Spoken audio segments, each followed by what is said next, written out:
السلام علیکم۔ ویڈیو سے سٹارٹ سے پہلے ایک ریکویسٹ ہے کہ آپ کائنڈلی ویڈیو کو لائک اور کمنٹ ضرور کر دیا کریں تاکہ مزید لوگوں تک یہ ویڈیو پہنچے، اور درود شریف ایک مرتبہ درود شریف ضرور پڑھ لیجیے۔ جزاک اللہ خیر۔ بات دعوے کی نہیں، بات دلیل کی ہے۔ دعویٰ تو کوئی بھی کر سکتے، دلیل فراہم کرنا ہوگی اپنے عمل سے۔ 5 گانا نماز شعار زندگی بنا لیں، اس کی چھوٹ نہیں ہے، بیماری کی حالت میں بھی چھوٹ نہیں ہے، حتیٰ کہ جنگ کی حالت میں بھی چھوٹ نہیں ہے۔ فقہا نے لکھا ایک آدمی کے پیچھے دشمن لگ گیا اور وہ پانی میں چھلانگ لگا دیتا ہے، اور وہ تیرتا ہوا دشمن سے بھاگتا ہوا جاتا ہے اور دشمن بھی پیچھے چھلانگ لگا دیتا ہے۔ اب نماز کا وقت تنگ ہو گیا تو اب وہ کیا کرے؟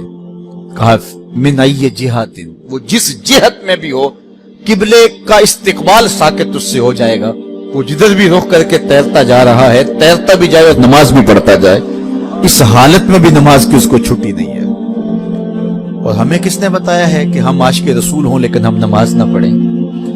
5 گانا نماز زندگی کا شعار بنا لو، آپ کی مسجدیں آباد ہونی چاہیے۔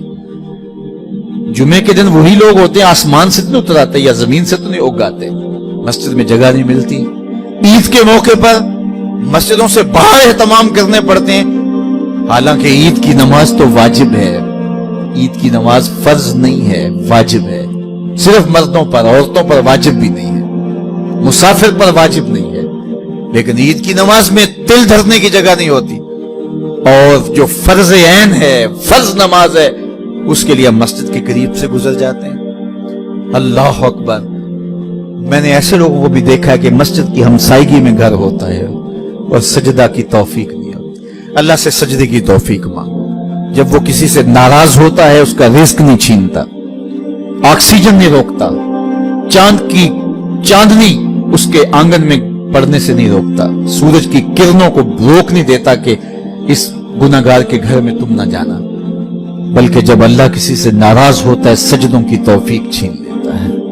یہ اس کی ناراضگی کی ہے۔ مزید اسلامی واقعات اور بیانات کے لیے ہمارے چینل کو سبسکرائب کرنا مت بھولیے، اور لیٹسٹ اپڈیٹ کے لیے بیل آئیکن پر کلک کرنا مت بھولیے۔ جزاک اللہ خیر۔ السلام علیکم۔